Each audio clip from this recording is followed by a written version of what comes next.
Yo. Stop whatever you're doing. Because the man they used to call the finger-waving field general of New York hip-hop, the self-anointed lyric assassin, the last of the boom-bap prophets, the eternal Mr. A was robbed by the industry, yeah, that one, has finally pressed a button he cannot unpress. Papoose, or as the timeline is calling him tonight, Post-it note Pap, Wikipedia warrior Pap, cassette tape Casanova, the human bargain bin, the loudest man with the quietest catalog, Papoose has looked in the mirror, screamed into the void, and demanded that the entire hip-hop internet get on its knees and acknowledge his greatness. And I am here tonight, live and in living color, to gently, respectfully, professionally, and with a smile on my face, ask the man one question: Sir, what greatness? Where is it? Bring it into the room. Sit it in a chair. Let us see it with our own two eyes. Because I have been searching, and Papoose, my brother, I cannot find it. Nobody can find it. It's on the milk carton next to your last radio spin. Tell me I'm lying. Now, before y'all flood the comments talking about how I'm being unfair, let me explain how we got here. Because I did not wake up this morning looking for Papoose. Papoose came looking for me. Papoose came looking for all of us. He went online, he opened up that little app on his phone, and he typed out one of the most tragic paragraphs I have ever read from a grown rap veteran in the year of our Lord 2026. And I want to walk you through it. Beat by beat. Sentence by sentence. Because what Papoose did was not defend his career. What Papoose did was hold his own funeral live on the internet and invite us all to watch. And baby, we watched. Oh, we watched. And now we're going to talk about it. Because that's what we do here. We talk. We tell the truth. And when the truth hurts, we don't hand the man a bandage. We hand him a mirror. Let me set the table. Papoose, as we all know, is the husband, or was the husband, or is the almost not husband, depending on which court paper we're reading this week, of Remy Ma. Rest to the marriage. Or as Papoose himself likes to say when a camera is on, the king and queen of hip-hop. Sir. Sir. Sir. Nobody voted. There was no election. Nobody put a crown on your head. You put it there yourself when nobody was looking, and you've been walking around adjusting it ever since. And listen, I don't mind confidence. I love confidence. Confidence built this culture. 50 Cent has confidence. Jay-Z has confidence. Nas has confidence. But confidence without a hit record is called delusion. And that's what we're diagnosing tonight: clinical, chronic, chart-topping delusion. So here's what set me off. A viewer, sweet person, well-meaning I'm sure, slides into my comments and says, B, we love you, we ride with you, but you gotta lighten up on Papoose. Lighten up on Papoose. Lighten up on Papoose. Baby, I lighten up on Papoose the second he lightens up on that index finger. I will lighten up on Papoose the moment he stops wagging that thing at every camera in North America like he's conducting the New York Philharmonic. I will lighten up on Papoose the day he stops rewriting his own resume at 3 a.m. I will lighten up on Papoose the day he retires the phrase, I'm one of the greatest ever. I will lighten up on Papoose the day he stops taking screenshots of his own Spotify page and posting them like they're gold plaques. I will lighten up on Papoose the day he stops walking up to Fat Joe at events pretending they in the same tax bracket. I will lighten up on Papoose the day he releases one, just one, song that a stranger at a barbecue in Atlanta can hum without Googling. That's it. That's the whole ask. And until that day comes, this microphone stays hot. Because listen, Papoose has been rapping since the Bush administration. Not the second one. The first one. Papoose has been circling the block of the music industry for so long the block took out a restraining order. Papoose was rhyming when flip phones were futuristic. Papoose was making mixtapes when mixtapes were on actual tape. And in all that time, 30+ years of grinding, 30+ years of freestyles on K-Slay tapes, 30+ years of screaming that he's the second coming of Cool G rap, Papoose has not produced one song. Not one. That the average human being on planet Earth can recognize in the first 4 seconds. Name it. Right now. Pause the video. Try. I'll wait. You can't. Because it's not there. It's not there. It's not there. And Papoose knows it's not there. And the tragedy of Papoose is that he wakes up every morning and forgets it's not there. And then he goes online and tries to convince the rest of us it's there. And that, my friends, is where I come in.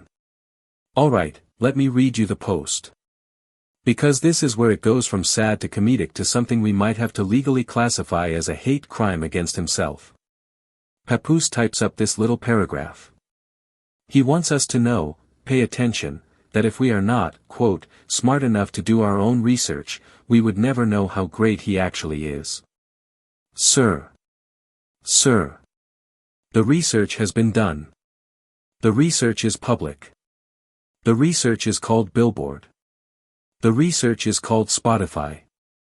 The research is called Ask any rap fan under 35 who Papoose is and watch them tilt their head like a confused golden retriever.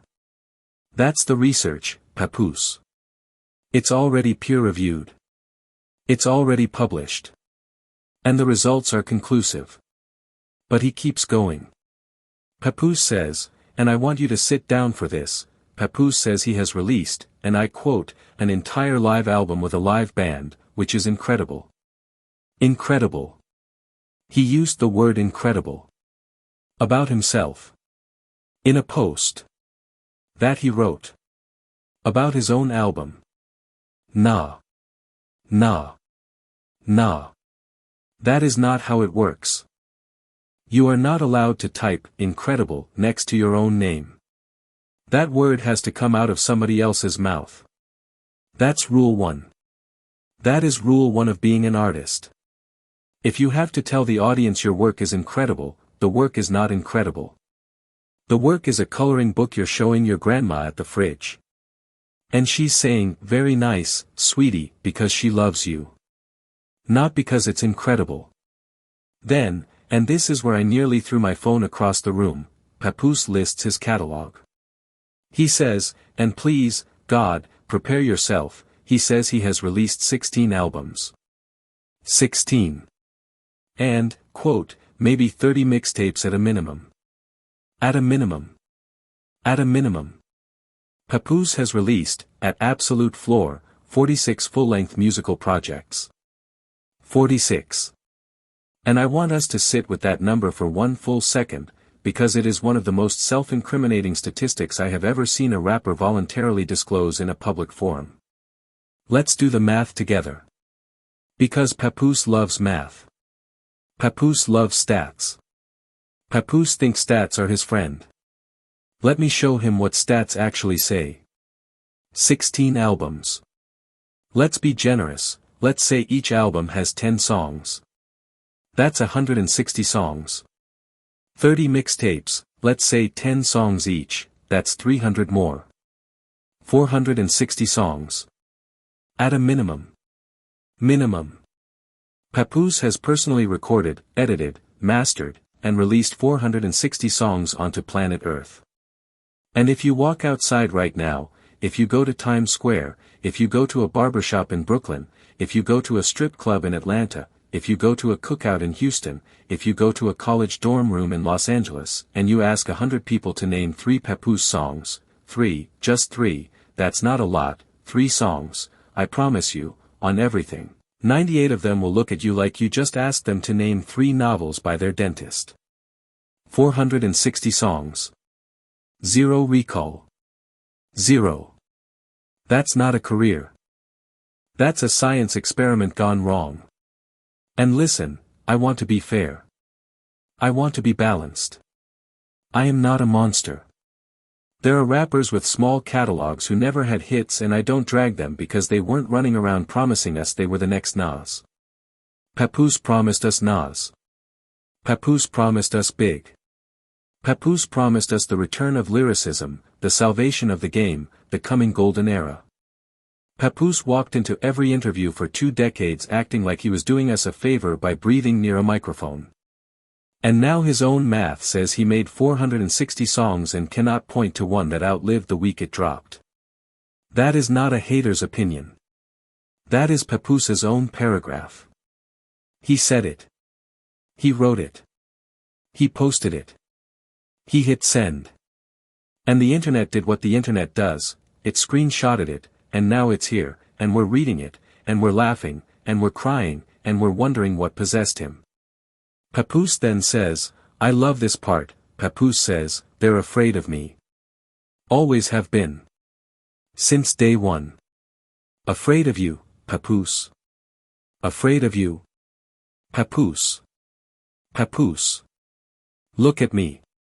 Papoose. Baby. Who is afraid of you? Name them. List them. Give me a roster. Because I have been in this culture, I have been listening to this music, I have been reading these blogs, I have been in these comment sections since MySpace was a thing, and I have never, not once, heard a working, charting, hit-making rapper say, you know what? I was going to drop this album, but I heard Papoose was in the studio, so I'm shelving it. Never happened. Nobody is afraid of you. Nobody has ever been afraid of you. The industry is not afraid of you. The industry does not think about you. The industry forgot your login. The industry forgot the password. The industry blocked the recovery email. That is not fear. That is disinterest. And those are two very different things, and Papoose, for the love of everything holy, needs to learn the difference before he types another paragraph. Then he says, get this, they did a lot of blocking. Blocking? Blocking? Who was blocking you?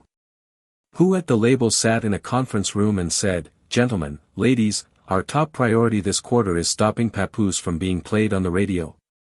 Nobody. Nobody had that meeting. Nobody was worried about Papoose's radio presence because Papoose does not make radio records. Radio records have hooks. Radio records have melodies. Radio records make the barmaid dance, make the Uber driver turn it up, make the girl in the passenger seat lower the visor and check her lipstick. Papoose makes rap records where every third bar is a homophone about the Constitution. That's not blocking. That's a genre mismatch. You have been making museum rap for 25 years and mad at the club for not playing it. Sit down. Sit all the way down. Now let me tell you what really cooks my brain about this whole meltdown. It's not the 16 albums. It's not the 30 mixtapes. It's not the, they're afraid of me. It's the pattern. Because if you go back and study the Papoose timeline, and I've done the research he loves so much, every single time Papoose feels invisible, every single time his wife gets a headline he did not get, every single time somebody in the culture forgets to invite him to a cipher, Papoose runs to the internet and does the exact same thing. He posts stats nobody asked for. He posts screenshots nobody requested. He lists accolades that don't exist. He gets misty-eyed about his own catalog. He tells us he's a top 5 lyricist alive. He tags himself in old photos with dead legends. And then he wonders why the algorithm keeps burying him. The algorithm is not burying you, Papoose. Your posts are burying you. You are handing the shovel to the algorithm. You are digging your own hole and then blaming the dirt. And listen, I know some of y'all in the comments are going to say, come on, Papoose can rap. Yes. Yes he can. I acknowledge it. On the record, Papoose can construct a verse. Papoose can multisyllable rhyme. Papoose can throw a triple entendre into a 16. I hear it. I respect it as a technical skill. But hear me now and hear me clearly, rapping is not a career. Rapping is a hobby with delusions of grandeur unless it turns into songs. And songs are not just verses. Songs are hooks, songs are melodies, songs are moments, songs are what happens when a rapper puts his ego down and picks a beat that a normal human being can dance to. Papoose has never picked a beat like that in his life. Papoose picks beats like he's trying to punish us. Papoose picks beats that sound like a fax machine having a nervous breakdown. And then wonders why nobody is dancing. You want proof? Here comes the pure comparison. Sit up. Straighten your back. Take notes. Because I'm about to walk you through the graveyard, and I want you to see the names on the headstones. Trinidad James. Say it out loud. Trinidad James. A man whose entire mainstream career was arguably one song. And that one song. All gold everything. Every human being reading this transcript right now can hum it. They can hum the bass line. They can do the gold part. They know the video. They remember the dreads. Trinidad James, whose Wikipedia page is shorter than one of Papoose's freestyles, has more cultural real estate than Papoose. That is not opinion. That is measurable. Google it. Trinidad James beat Papoose in the Cultural Memory Olympics with one bullet. 1. Soulja Boy. Soulja Boy. A teenager with a laptop who typed out a beat in his bedroom made an entire generation of people learn a dance. Crank that. Everybody in this comments section, right now, whether you love it or hate it, can do the motion. You can. You know you can. You did it at a school dance in 7th grade. Soulja Boy has made more culturally undeniable songs from his childhood bedroom than Papoose has made in 3 decades of professional recording. That is not disrespect to Papoose. That is arithmetic. Numbers. Cold. Hard. Numbers. Numbers Papoose himself loves to bring up when they flatter him. Cassidy. Cassidy, who Papoose fans would tell you Papoose could easily out-rap. Maybe. Maybe he could. But Cassidy has Hotel. Cassidy has I'm a Hustler. Cassidy has hooks that lived on the radio, in the club, in the SUV, in the mixtape you burned in 10th grade. Cassidy took his lyrical ability and translated it into commercial oxygen.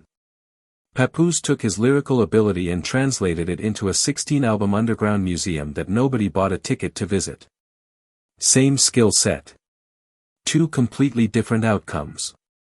Because one of them understood the assignment and one of them refused to read the syllabus. 21 Savage. Papoose fans would tell you Papoose eats 21 Savage on any track. Sure. Fine. On a bar-for-bar basis, in a purely technical, verse-only measurement, maybe Papoose wins. But 21 Savage has diamond plaques. 21 Savage has Grammy nominations. 21 Savage has choruses that go so hard the whole stadium shouts them. Papoose has an interview from 2006 where he claimed he was going to change the game. 2 entirely different careers. And guess which one the game remembered? Even 50 Cent Papoose ran his mouth about 50 back in the day. 50 didn't respond. You know why 50 didn't respond? Because 50 was busy selling 12 million albums and buying a mansion Mike Tyson used to live in. That's why. When the giant does not swing at you, it is not because the giant is scared. It is because the giant did not see you.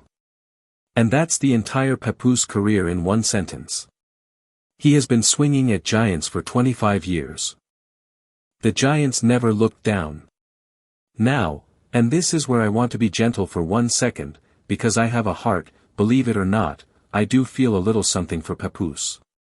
I do. Because there is a version of this story where Papoose is the tragic figure. The hard-working, technically skilled MC who came up in an era that stopped rewarding the thing he was best at. And if Papoose showed up on my timeline saying, "Look, I love this culture, I gave it everything I had, I never got the mainstream shine, but I built a life, I raised my kids, I married my queen, and I'm at peace with it," I would run through a wall for that man. I would put him on my shoulders. I would write him a love letter. Because there is dignity in a career that didn't peak but stayed honest. That is a story I would defend. That is a story that would earn my respect and my platform. But that is not the story Papoose is telling. Nah. That would require humility. That would require self-awareness. That would require Papoose to look himself in the mirror and admit that maybe the industry didn't rob him, maybe the industry just didn't need what he was selling at the volume he was selling it. Instead, Papoose looks in the mirror and sees a legend. Papoose looks in the mirror and sees Rakim. Papoose looks in the mirror and sees Big Daddy Kane. And the mirror is over there whispering, "Sir. Sir. Please. You are the husband. You are the husband. That is your job title. Accept it." And Papoose refuses to hear the mirror. And that refusal is what turned a respectable underground career into a running internet joke. That refusal. Not the industry. Not the labels. Not the blocking. The refusal to accept reality is what buried Papoose. He did that. He did that to himself. With a shovel he bought at full price. And now let's talk about the wife thing. Because I know somebody is going to say, why you bringing Remy into this? I'm bringing Remy into this because Papoose brought Remy into this. Papoose has spent the last decade using his wife's name as a life vest in a career ocean he could not swim in on his own. Every red carpet. Every talk show. Every reality show cameo. Every power couple of hip-hop interview. Papoose has surfed, on a wave his wife generated. And listen, love is beautiful, marriage is beautiful, partnership is beautiful. But when the divorce papers start hovering in the air and the wife is out here allegedly sliding into other conversations, all of a sudden Papoose is left standing on the beach without a board. And that's what this whole meltdown post is about. That is the subtext. Papoose is not defending his catalog. Papoose is defending his identity. Because for 20 years his identity was Remy Ma's husband. And that identity is being taken back. And Papoose has nothing else in the closet to wear. So he reaches for the discography.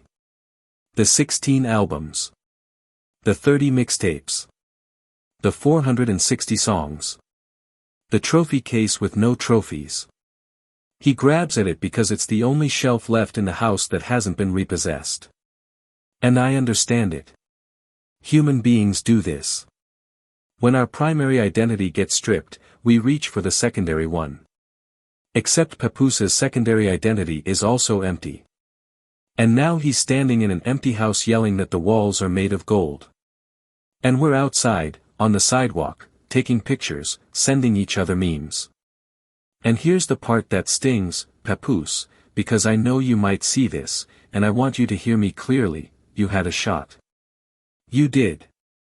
In 2006, in 2007, when Jive was throwing the bag at you, when DJ K Slay was pushing you on every mixtape circuit that existed, when the entire underground was screaming your name and calling you the last real lyricist standing, you had a shot. A real shot. And you fumbled it. You fumbled it not because you didn't rap well enough. You fumbled it because you refused to make one song that a woman at a wedding could dance to. You refused to compromise. And you called that integrity. But it wasn't integrity. It was fear. Fear of what the underground would say if you made a record for the radio. And that fear cost you the entire second half of your career. And now, instead of admitting that fear, you're online blaming imaginary blockers. Now, the fan who asked me to ease up. I want to speak to you directly. Sweet person. I love you. Ride with me. But understand something. When a grown veteran of the game runs onto the internet and tries to gaslight the entire culture about his own biography, easing up is not kindness. Easing up is complicity. Easing up is letting him keep digging the hole. The kindest thing I can do, the most loving, most respectful thing I can do for Papoose right now, is to tell him the truth on the record so the truth can hopefully find him before he types another paragraph. Because if we all ease up, Papoose is going to keep posting. And every post is going to be worse than the last. And eventually somebody is going to duet it on TikTok and turn it into a sound and then it's over. That's the timeline we're on if nobody says anything. So I am saying something. Because I love this culture too much to watch a veteran embarrass himself in slow motion while everybody claps politely. And I want to address the Papoose defenders too, because I know you're in the comments right now, and I hear you. You're saying, but the streets know. The real ones know. The lyricists know. Sure. Sure they do. And that would mean something if the streets bought albums.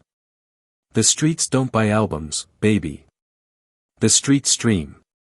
The streets do TikTok. The streets do dances. The streets make songs go platinum. And the streets have made a very clear, 25-year-long, absolutely unanimous decision about Papoose's music. And that decision is, skip. Next. Not for me. And when a decision has been that unanimous, for that long, from that many people, at some point the artist has to stop yelling at the audience and start asking the mirror what happened. Now Papoose is going to see this. I know it. Because his phone is glued to his palm. Because his ego is glued to his mentions.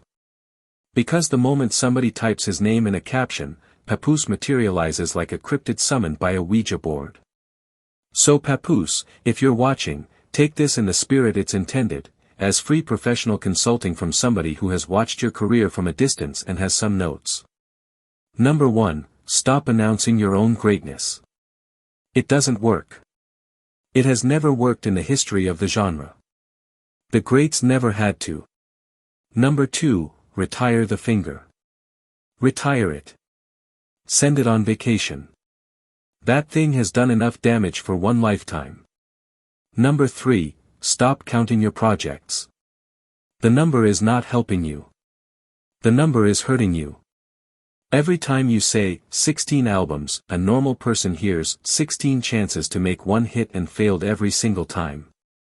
That is what they hear. That is what the math says.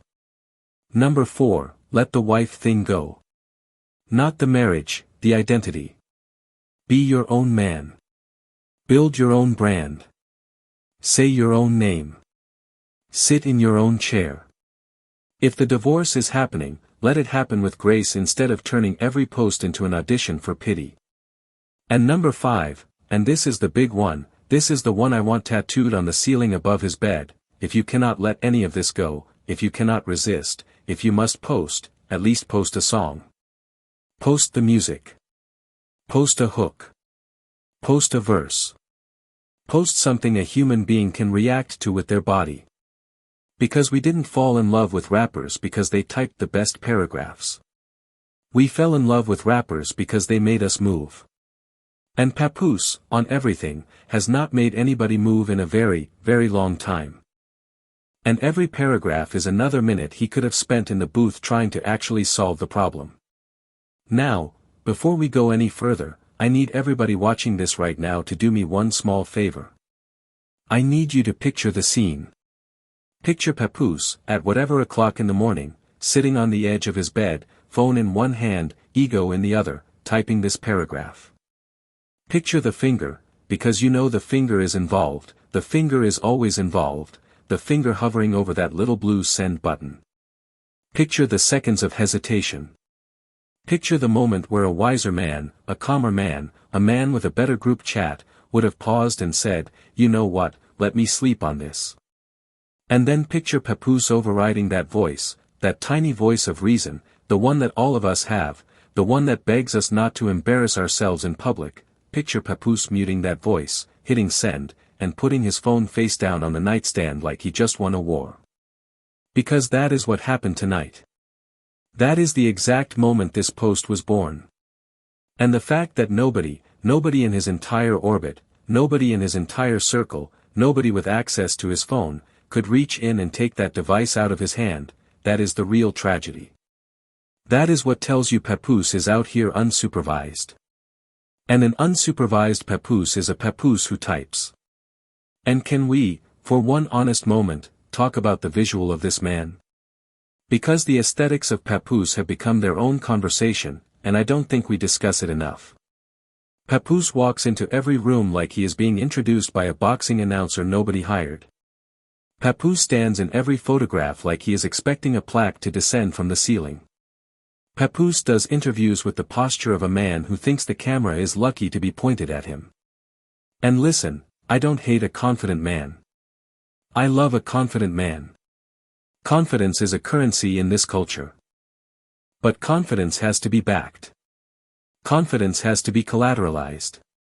When Jay-Z stands like that, he has a Rock Nation empire behind him. When 50 stands like that, he has a G-Unit dynasty behind him. When Nas stands like that, he has Illmatic behind him. When Papoose stands like that, he has Papoose behind him. And Papoose behind Papoose is not a lot of Papoose. That is what the culture keeps trying to tell him, and that is what Papoose keeps refusing to hear. Let me pull up something else that has been living rent-free in my head since I read this post. Papoose has spent the last 20 plus years, y'all, positioning himself as the guardian of real hip-hop. The gatekeeper. The last honest man standing between the culture and its supposed decline. Every time a new rapper pops up making money, Papoose has a little subtweet ready. Every time the culture celebrates a moment, Papoose has an eye roll ready. Every time a young MC gets a plaque, Papoose has a paragraph ready about how the game has been watered down. And I have watched this pattern for so long, so consistently, from so many angles, that I finally have to say it out loud, Papoose, you are not the guardian of real hip-hop. You are the disgruntled security guard sitting outside the club at 4 in the morning after everybody has gone home, still telling himself he could run the whole party if the owner would just give him a shot. That is what you are. You are not gatekeeping. You are cope-keeping. And can we, please, address the finger one more time? Because I keep coming back to the finger. The finger is the smoking gun of the whole Papoose brand. The finger is the physical manifestation of everything that has gone wrong in this man's public presentation for 2 decades. And I want to be clear, the finger, on its own, is not a crime. A rapper can point. A rapper can gesticulate. Emphasis is a beautiful thing when it is used sparingly. But Papoose does not use the finger sparingly. Papoose uses that finger like it is currency he needs to spend before the store closes. Papoose points that finger like he is trying to conduct a symphony nobody can hear. Papoose has been photographed pointing the finger in more angles than most professional models have been photographed at all. There are wedding photos where he is pointing the finger. There are red carpet photos where he is pointing the finger. There are baby pictures, no, I'm exaggerating, but only slightly, because this man has been trying to hit the same pose since before Instagram was born. And the pose is not confident. The pose is not commanding. The pose is not, I am the truth. The pose is desperate. The pose is a man screaming, pay attention to me, through his index finger because he could not scream it through his catalog. That is what the finger is. And once you see it, you cannot unsee it. Let's talk about the timing of this post too, because timing is everything, and Papoose's timing on this post is comedy of the highest order. Because let us not pretend for 1 second, that this post came out of nowhere. It did not. This post came out of a very specific psychological climate. This post arrived during a week when the divorce chatter has been at a rolling boil. This post arrived during a stretch when Remy Ma has been in more headlines than she has been in years, and none of those headlines have Papoose in the subcaption. This post arrived at a moment when Papoose looked around at his own timeline and realized, and I mean this in the most clinical sense, that the audience that used to attach to him because he was tethered to Remy is starting to drift. And Papoose, having no fresh music, no fresh hit, no fresh cultural relevance to reel that audience back in with, reached for the one remaining tool in the toolbox. The resume. The list. The bullet points. The stats. Because when you have nothing else, you have the resume. And Papoose printed his resume, held it up to the camera, and asked the entire hip-hop internet to be impressed. And instead, the entire hip-hop internet did what the entire hip-hop internet always does when a rapper hands them a resume instead of a song, it laughed. It screenshotted. It clowned. It moved on. And that laughter, that screenshotting, that clowning, that moving on, that is what Papoose is feeling right now. And instead of taking that as data, instead of taking that as a signal from the market, Papoose is going to double down. He is going to post again. And again. And each post is going to be a little more desperate, a little more cracked, a little more revealing. And we are going to be here for every single one. I want to zoom in on one more line from this post that has been driving me up the wall, and it is the line where Papoose says, and I quote loosely because I refuse to give him full airtime, that he is not going to speak on it, he's just going to keep it pushing. Not going to speak on it. Papoose. Papoose. Papoose. You just wrote 3 paragraphs speaking on it. What do you mean you're not going to speak on it? You spoke on it. You spoke. You typed. You posted. You hit send. You have spoken so loudly and so repeatedly on this exact topic that the algorithm knows Papoose has a specific keyword he cannot resist typing. Every time somebody types underrated near his name, Papoose materializes. Every time somebody types washed near his name, Papoose materializes. Every time somebody types no hits near his name, Papoose is in the mentions within 90 seconds with a fresh essay. Not going to speak on it is the biggest lie a public figure can tell, right after no comment and I don't care what people think. When you preface a paragraph with I'm not going to speak on it, what you are actually saying is, I have been thinking about this for 6 days, I have written a draft, edited it, run it past nobody, and I am about to unleash it on the timeline in a burst of manufactured indifference. That is what not going to speak on it means in 2026. And Papoose, the connoisseur of not going to speak on it, has spoken on this more than he has spoken on his own children's birthdays. Let me hit one more angle, because this one has been chewing at me. The comparison to his own peers who came up in the same window. Think about it. Papoose came up in the mid-2000s New York Renaissance moment. The same window that produced or elevated a whole roster of rappers who all had to compete for the same oxygen. Some of them cashed out. Some of them found niches. Some of them pivoted. Some of them, honorably, quietly retired and now run businesses. Papoose did none of those things. Papoose stayed at the microphone.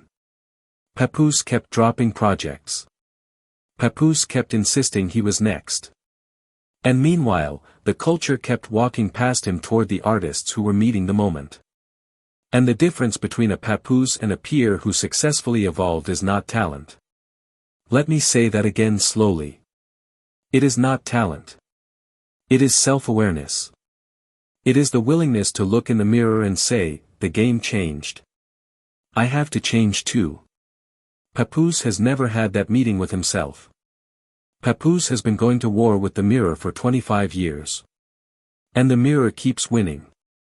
Now here is my final beat before I wrap this up, because I feel like this video has already gone longer than I planned, but this thing keeps pulling more out of me. The thing that will stay with me from this whole Papoose post situation is the sheer waste of it all. The waste of energy. The waste of attention. The waste of the audience Papoose still has. Because he does still have an audience. He is not a nobody. Papoose has ears. Papoose has eyes on him every time he posts. And the tragic thing is he could use that attention for anything. He could use it to promote a new song. He could use it to launch a podcast. He could use it to book a young artist. He could use it to announce a tour. He could use it to build any kind of secondary revenue stream that would let him age with dignity in this industry. And instead, he uses it to type paragraphs about how great he is. Paragraphs.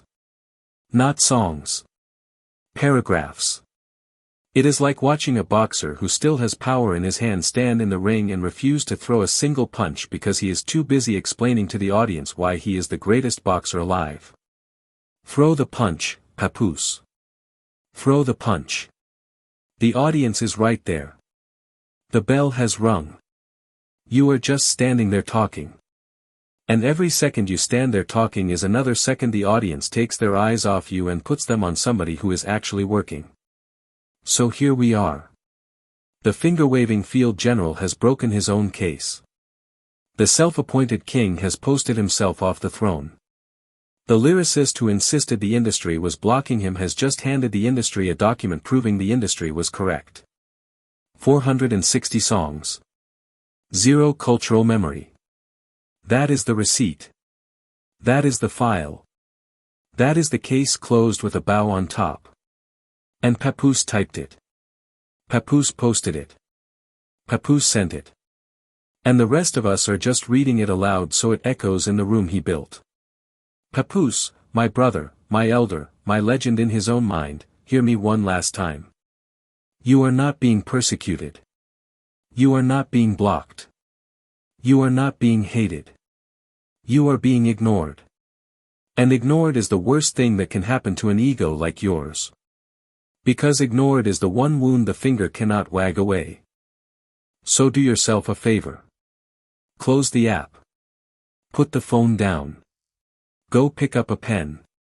Not to write another paragraph, to write a hook. One hook. One real, humming, dancing, driving, singing, undeniable hook. Because until that hook exists, everything else is a paragraph.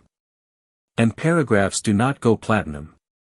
Paragraphs go on the milk carton. Right next to your career. And if you're watching this, and you rocked with what I said tonight, do me one favor, go down to the comments and tell me, in one sentence, which Papoose song you can actually name from memory without cheating. 1. Just one. I bet the section goes silent. I bet the section is a graveyard. And that silence, my friends, is the loudest verdict this culture has ever handed down. Papoose asked for our respect. The culture answered with a receipt. And that receipt is blank. Come back tomorrow. There's another one on the way. Because when it rains in this town, it pours, and the umbrella is on backorder. Peace.